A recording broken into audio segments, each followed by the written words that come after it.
Jaya Gopi Janna Vallabha Girivaradari.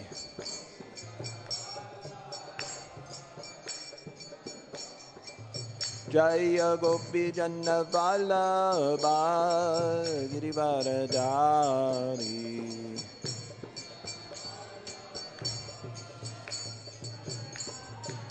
Yashoda Nandana Braja Jana Ranjana. Yashoda Nandana Braja Jana Ranjana. Yamuna Tira Vanachari.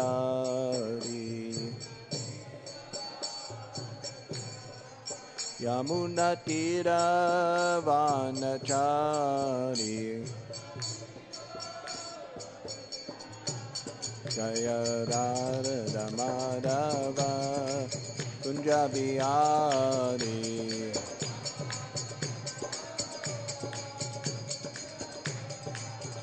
Jaya Radha Madhava Kunja Bihari.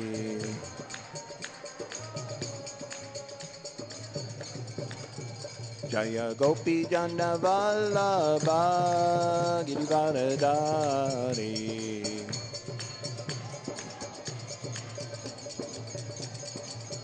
Jaya Gopi Jana Vallabha Girivaradari.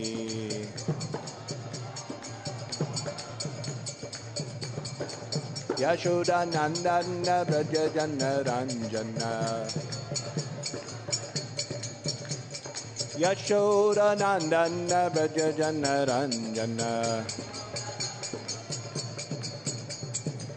Yamuna Tira Vanachari.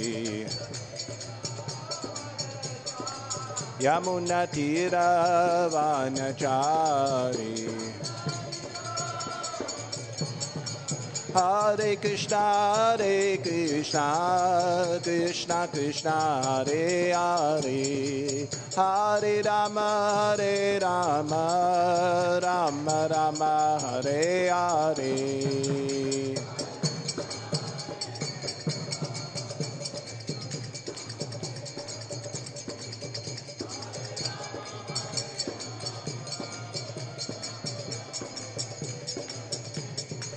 Hare Krishna, Hare Krishna, Krishna Krishna, Hare Hare, Hare Rama, Hare Rama, Rama Rama, Hare Hare.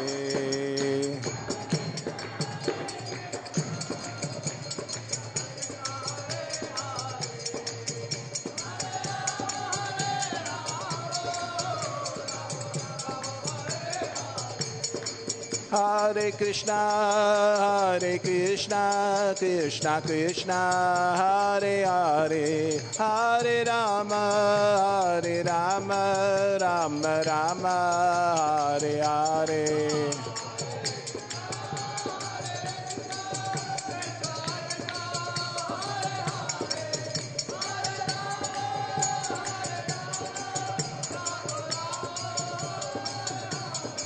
Jaya Prabhupada Jaya Prabhupada Jaya Prabhupada Jaya Prabhupada.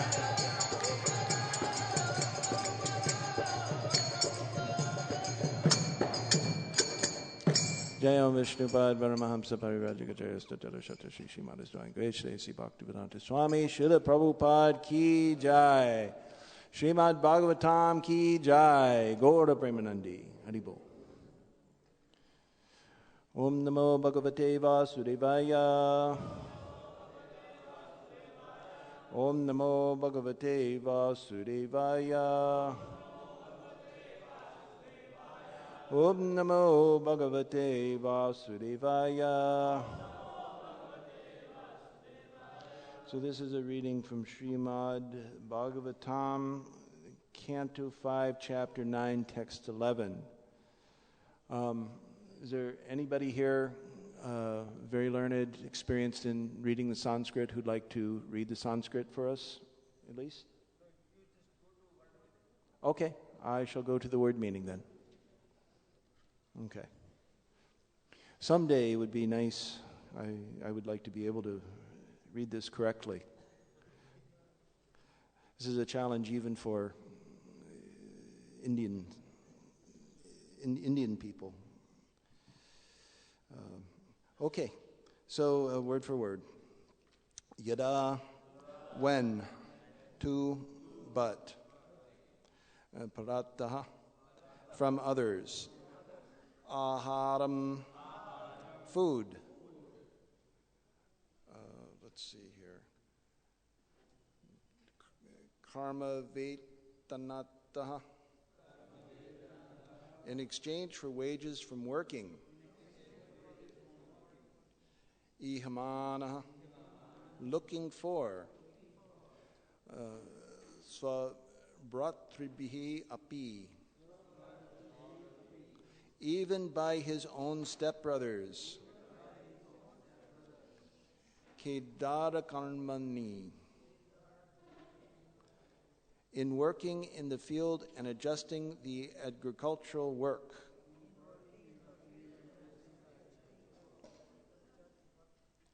Nirūpitas, engaged. Tat api, at that time also. Karoti, he used to do. Kintu, but. Not. Samaṁ, level. viṣamaṁ, uneven. Nyūnam, deficient. Adhikam, more raised. Iti, thus. Veda, he knew. Karna, broken rice. Piñaka, oil cakes. Phalī-karaṇa, the chaff of rice. Kulmasha, worm-eaten grains. Sthālī-purīṣa-ādīni, burned rice stuck to the pot, and so on. Api, even. Amṛta-vat, like nectar. Abhyavaharati, used to eat. Translation and purport by His Divine Grace Srila Prabhupada. Yada used to work only for food. His stepbrothers took advantage of this and engaged him in agricultural field work in exchange for some food, but actually he did not know how to work very well in the field. He did not know where to spread dirt or where to make the ground level or uneven. His brothers used to give him broken rice, oil cakes, the chaff of rice, worm-eaten grains, and burned grains that had stuck to the pot. But he gladly accepted all this as if it were nectar. He did not hold any grudges and ate all this very gladly. Purport. The platform of Paramahamsa is described in Bhagavad Gita, chapter 2, text 15. Samadhuka sukham dhiram so amṛtavyaya amṛtatvaya kalpate. When one is callous to all duality, the happiness and distress of this material world, one is fit for amṛtavad, eternal life. Parata Maharaj was determined to finish his business in this material world, and he did not at all care for the world of duality. He was complete in Krishna consciousness and was oblivious to good and evil, happiness and distress. As stated in Chaitanya Charitamrita, Antya-lila, chapter 4, text 176, Tvaite badra badra jnana sabha mano dharma ebhala e manda sabha brahma. In the material world, conceptions of good and bad are all mental speculations. Therefore, saying, quote, this is good and this is bad is all a mistake, unquote. One has to understand that in the material world of duality, to think that this is good or that this is bad is simply a mental concoction. However, one should not imitate this consciousness. One should actually be situated on the spiritual platform of neutrality.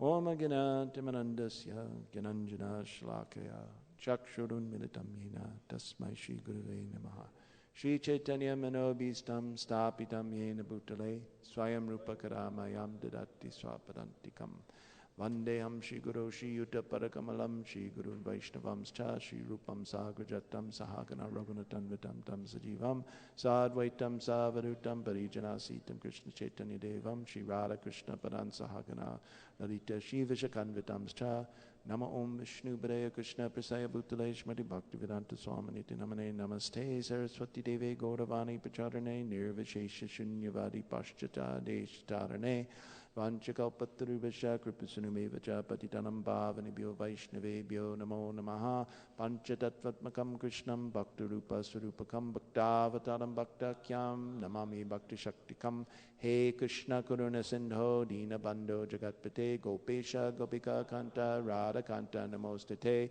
Tapta Kanchana Gaurangi Radhi Vrindavaneshwari Virushyabhanu Sute Devi Pranamami Hari Priye Jaya Shri Krishna Chaitanya Prabhu Nityananda Shri Advaita Gadadhara Shiva Sari Gaura Bhaktivinoda Hare Krishna Krishna Krishna Hare Hare Hare Rama Rama Rama Hare Hare. This is a very nice verse. Of course, all of the verses of Śrīmad-Bhāgavatam are very nice verses. But this one in particular is interesting because we have here described the platform of freedom of duality from the material world. So we see in the person of Yada what that actually looks like. So we see, although that he was treated badly by his brothers, they were these his brothers, stepbrothers.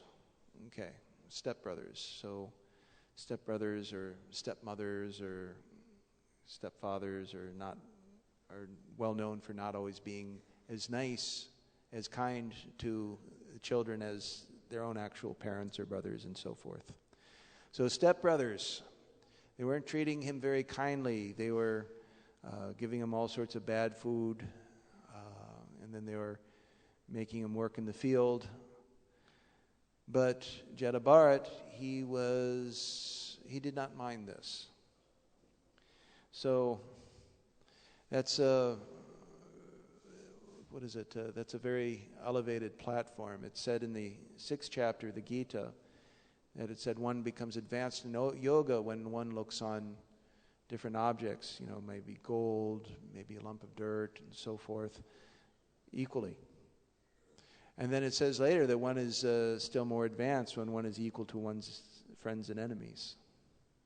So Yada, he was indifferent to praise and blame, respect and disrespect in this world. So this was his, he was on this very highly elevated platform. So the more we develop these characteristics, not artificially, but actually, one knows that one is making spiritual advancement.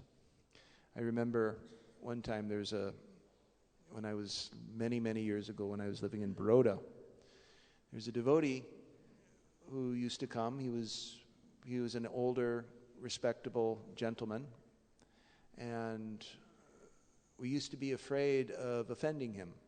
So he'd come, he'd do service, and if we didn't treat him just right or didn't give him the deference he was entitled to, or by mistake, what to speak of intentionally, he would become upset, and that would cause trouble for us. So I remember later on, after some time, maybe a year, 2 years or so, and I was doing some service, and he came to me for some help with something, and for some reason I disrespected him. I was absorbed in my own service, and I was a little bit bothered, annoyed by him coming to ask me for something or to impose, and I was something. We shouldn't do like that. You should treat Vaishnavas respectfully and do your service, but I was doing my service and not so nicely treating the Vaishnavas. But he took it very humbly. And he said, I was a little astonished after he was very humble with me in my misbehavior with him. I thought, this is different. This is not the same devotee I knew. And so it turns out that a couple months later, he actually got initiated. I thought, okay, he's actually making spiritual advancement. That's why I saw that in him. So this is a quality of genuine spiritual advancement. So when one starts to become indifferent to praise, blame, happiness, success, and so forth, just like for example, Parikshit Maharaj, when he was in the forest and hunting, and then he came upon the ashram of Shamika Rishi, and because he was a little bit upset, he was a little tired from hunger, thirst. Sometimes you get like that, and we're hungry, thirsty, and then we just the smallest slight can set us off. So that happened with Parikshit Maharaj. Actually, because he was a great devotee of Krishna, this is Krishna's arrangement. But for the rest of us ordinary people, we're susceptible to becoming angry and so forth because of identification with our body. We're at hunger, thirst, and if that's not satisfied, then kama esha, kroda esha. The kroda comes from kama, right? So he put a dead snake on Shamika Rishi because he was meditating. He wasn't even aware that Parikshit Maharaj had come to his ashram, so he put the dead snake on. And then when his son Shringi came, Shringi was very, very deeply offended, and therefore he cursed Parikshit Maharaj. And then when Shamika Rishi woke up, he realized that then he understood what had happened. He said, why did you do that? This wasn't a big thing. So what? There's a snake on my neck. Big deal. So one can see the difference between father and son. Shamika Rishi was advanced in spiritual consciousness, and his son was not advanced. Committed a great offense against a great Vaishnava. So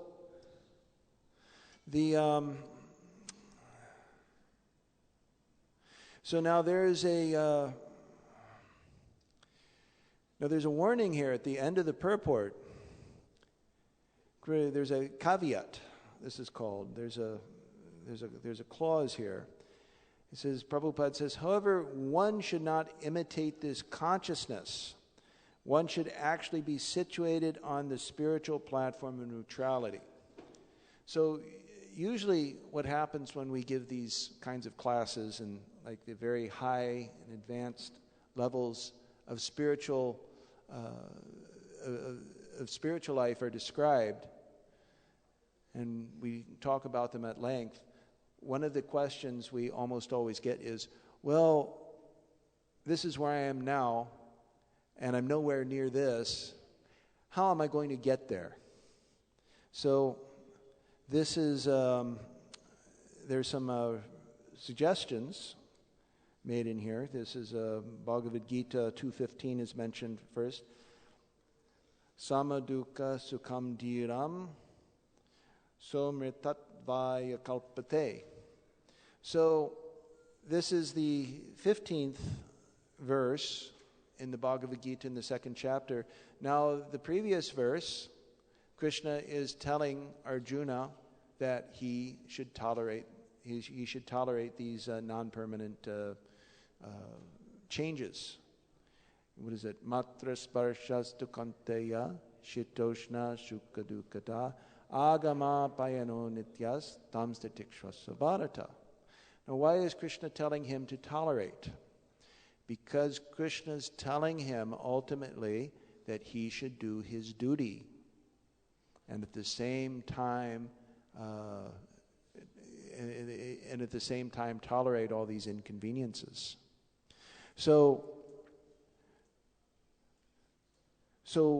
someone who can do this, someone who becomes perfect in doing this, becomes a candidate. He becomes fit for liberation. So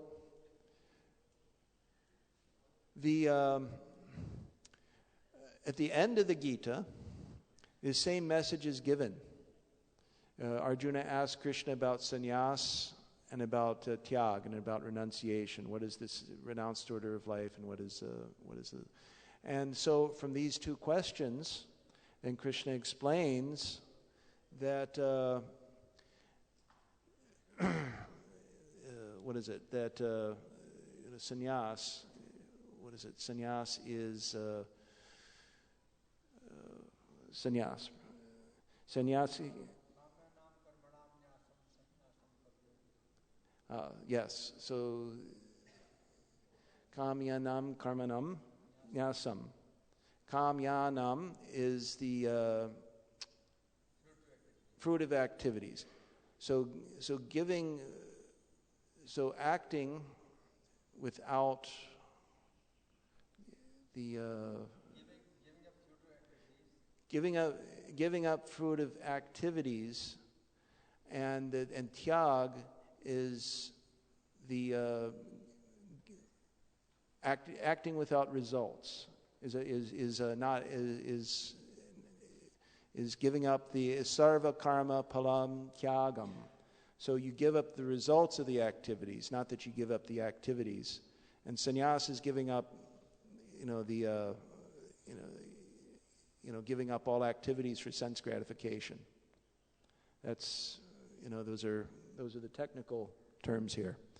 So so from this, then Krishna explains that there is some debate among learned people, persons who know the Vedas. Some people say all kinds of fruitive activities should be given up, and other people say that those activities that elevate one in renunciation should not be given up.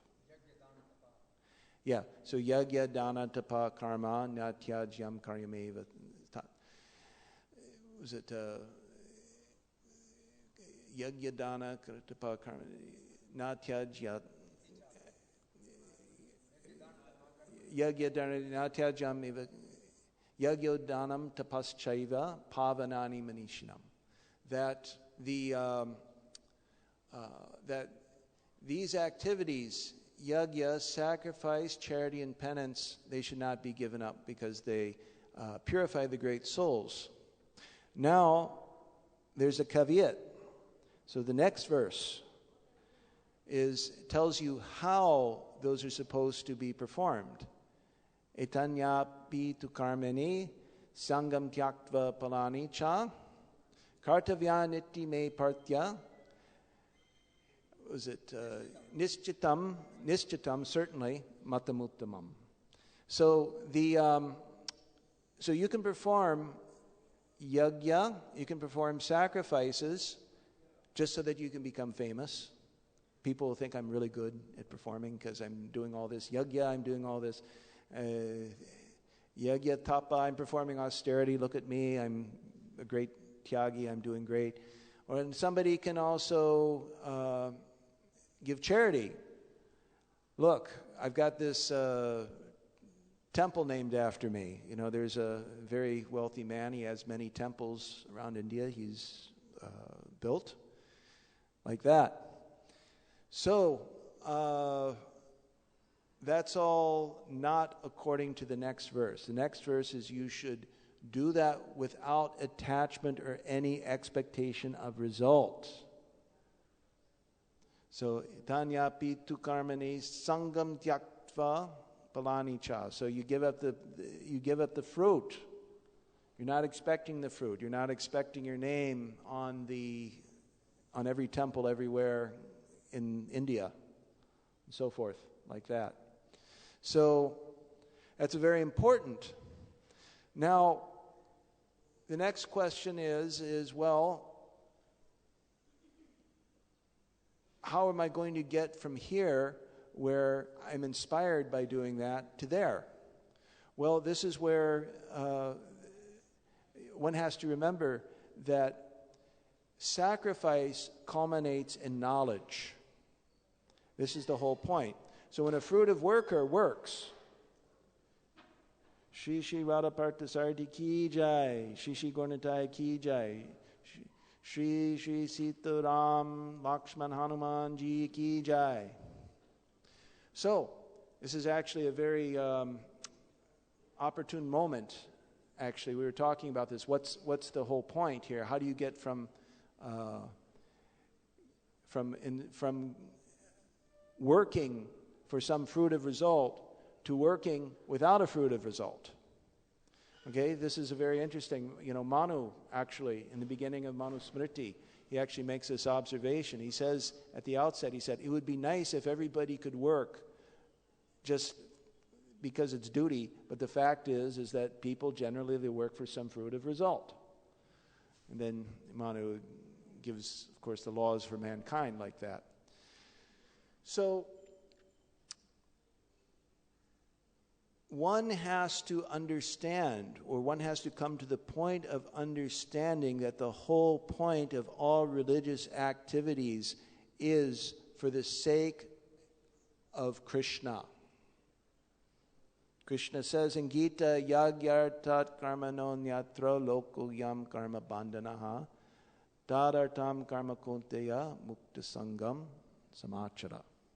That work has to be done as a sacrifice for Vishnu, otherwise work binds one in this material world. Okay, so that's an effect. But because everything is coming from Krishna, Krishna is the cause of all causes, okay? Because Krishna is the cause of all causes, therefore, these rules, these regulations, tapasya, charity, yajna, they should all be performed for the sake of Krishna. That's a very important point. So therefore, there's two persons who perform prescribed duties. One person performs prescribed duties because he wants some fruit. So if you make advancement in performing your duties, you get some result, but you do not get liberation. You do not come to the Brahmabhuta stage where you can actually think of Krishna. Because why is that? Because you're thinking for yourself. You're thinking of yourself. And this is the whole point, is that our eternal relationship is with Krishna as a servant. And if we perform our duties with the mentality that I'm not a servant, but I'm the enjoyer, then this is like pouring water on fire. You cannot kindle your consciousness. So therefore, dharma mulam hi bhagavan sarva veda mayo harihi, that the Supreme Lord is the root of all religious principles. Krishna also says, Vedaischa savera aham eva vedyaha. By all the Vedas, I am to be known. So so therefore, when one performs one's prescribed duties, one has to perform them with the knowledge and understanding that I'm doing this because Krishna wants me to do it. Okay? That this is my status in life. I'm a particular status. I may be a man, I may be a woman, I may be a learned person, I may be illiterate, I may have a certain duties, but Krishna has put me in this position. Therefore, I'm going to act according to the duties prescribed for me by Krishna in the Shastras and by the great sages. So, that is the beginning of Sharanagati. That is the beginning of surrender to Krishna. It is the acceptance of Krishna's authority and Krishna's system for understanding that authority. So this is how we get to that point. So therefore, hearing about Krishna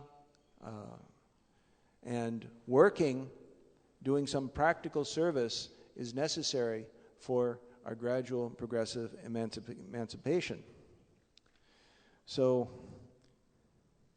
we can see also, in a negative sense, how people, just like Prabhupada, he often criticizes the Mayavadis. That the Mayavadis, sannyasis, by scholarship and some penance and tapasya, they may even reach a very high level of realization, detachment from matter.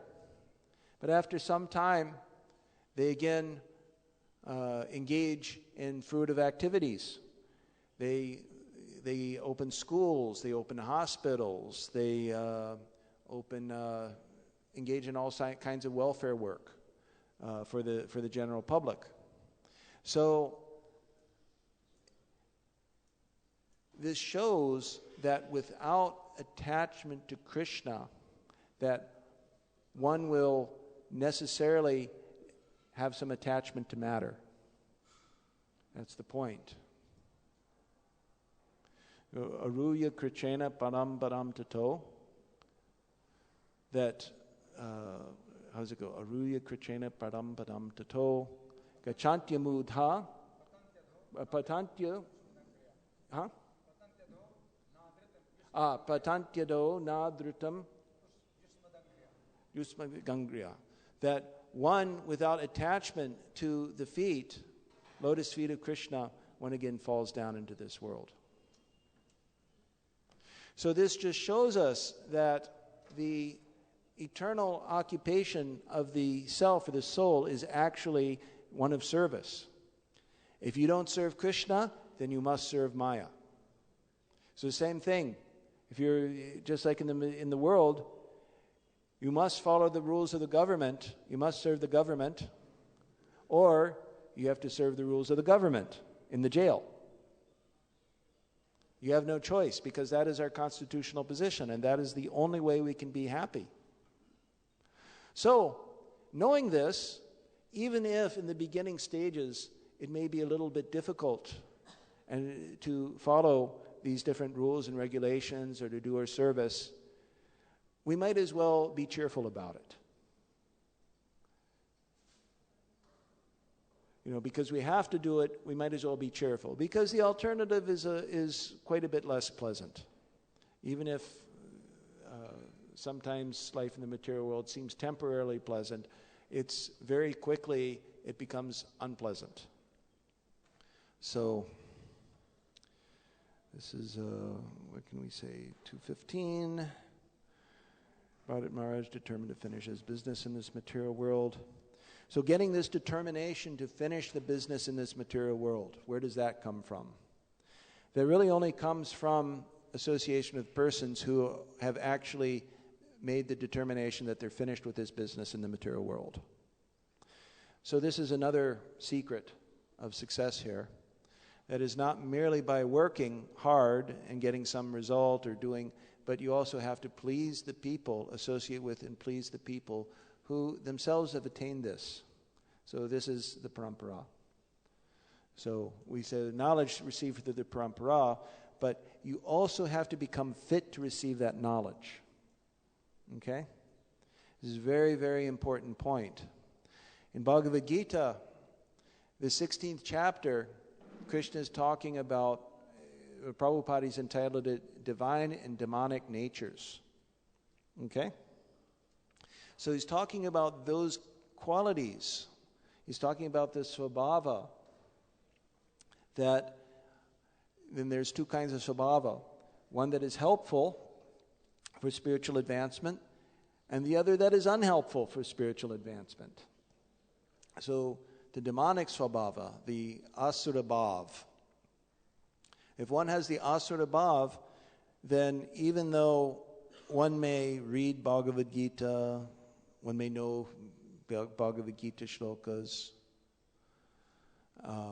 one may know that, something about the religion. The fact is, he just doesn't have any interest in it. Krishna, this is explained. Was it nivrittam cha pravrittam cha janana vid? How does it go? Janana vidurasura. Janana vidurasura. Nashocham napi chacharo. Nasatyam teshu vidyate. So, the suras, it is described, they do not know what is to be done, and they do not know what is to be done, and neither cleanliness nor truthfulness are to be found in them. So, even in Prabhupada, he comments in their purport that even if such people know what is to be done, they're just not inclined to follow it. I don't care. This is just not. So therefore, we see that there are some people who are lazy about spiritual life. There are some people who are very active. Okay? So very important point is that in order to actually benefit from this knowledge, one has to be purified. So that purification comes especially through the association of devotees. So one who's a pure devotee, we can see that they're capable of purifying even very low and fallen persons.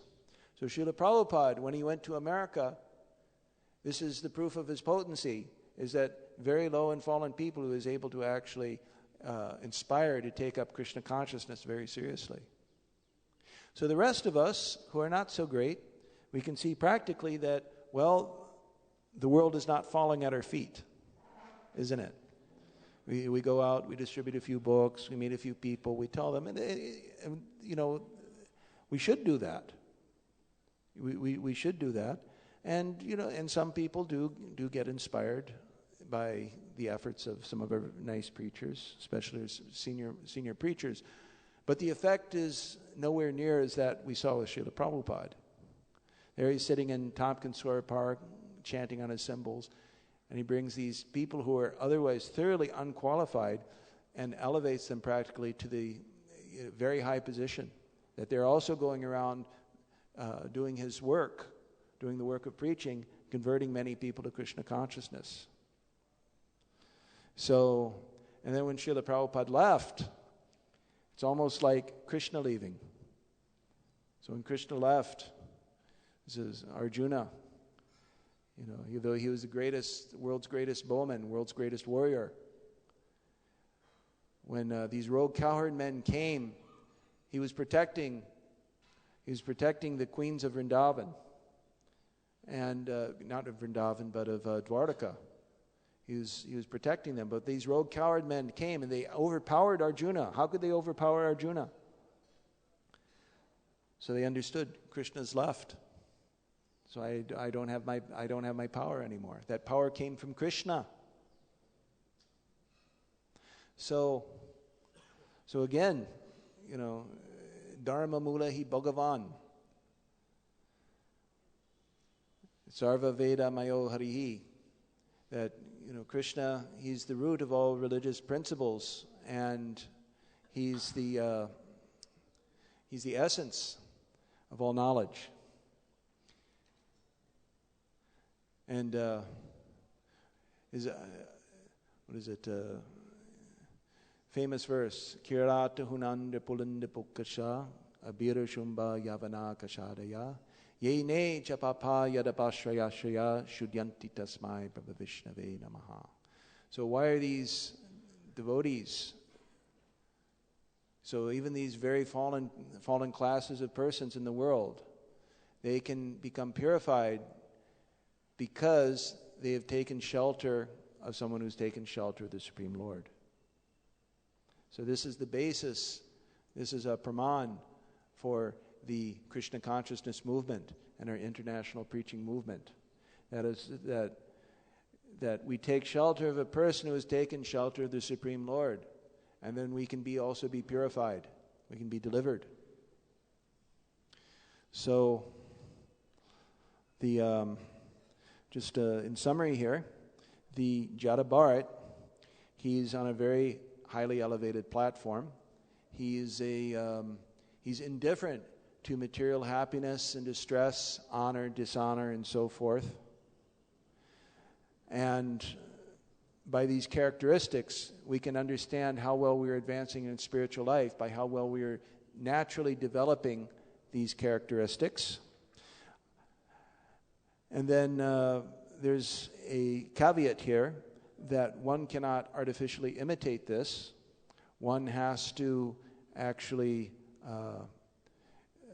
gradually be situated on the platform of neutrality.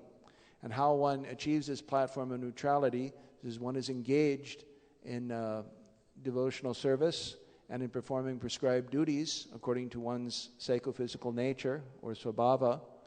And one must perform these duties, both worldly and spiritual duties, without any expectation of reward or any attachment. One should do it because this has been prescribed by the Lord, and the Lord wants me to act in this particular role, this status in society, and so forth. So, with that summary, I would like to end here and open up the class for any questions or discussion. Hare Krishna. हरे कृष्णा. हिंदी में बोलिए. अच्छा, हरि बोल. तो यहाँ पर ये बताया गया है जड़ भरत. ये शब्द जड़ भरत जो प्रभुपाद लिख रहे हैं अनुवाद में, तो इस श्लोक में नहीं है जड़ भरत. इस बार इस जन्म में उनको भरत नाम नहीं दिया गया. इस जन्म में उनको कोई नाम दिया गया है, उसका उल्लेख नहीं है कि उनको क्या नाम दिया गया. लेकिन प्रभुपाद जड़ भरत जो लिख रहे हैं वो हमें पहचानने के लिए कि ये वो भरत महाराज हैं जो पूरे भारतवर्ष के राजा थे, जिनके नाम से भारतवर्ष पड़ा है, वो हैं. लेकिन वास्तव में तो इस श्लोकों में जड़ कहा है, जड़. और जड़ का मतलब क्या होता है? जो बिल्कुल मूर्ख हो, महामूर्ख हो, उसको जड़. तो सब लोग उनको जड़ बोलते थे, जड़. भरत नहीं बोलते थे. कोई नहीं जानता कि ये भरत महाराज हैं. जड़ शब्द है. और इनके पिता ने इनको कुछ नाम दिया था, तो वो इनके पिता जो है कभी भी इनको जड़ नहीं बोलते थे. जड़ शब्द निंदा के लिए होता है कि किसी को हम जड़, है ना. तो निंदा की जो है भाव में ये शब्द का प्रयोग किया. इनके पिता चाहते थे कि हमारा पुत्र जो है बड़ा अच्छा शिक्षित बने और इसकी प्रशंसा हो, सम्मानित हो, पढ़ा लिखा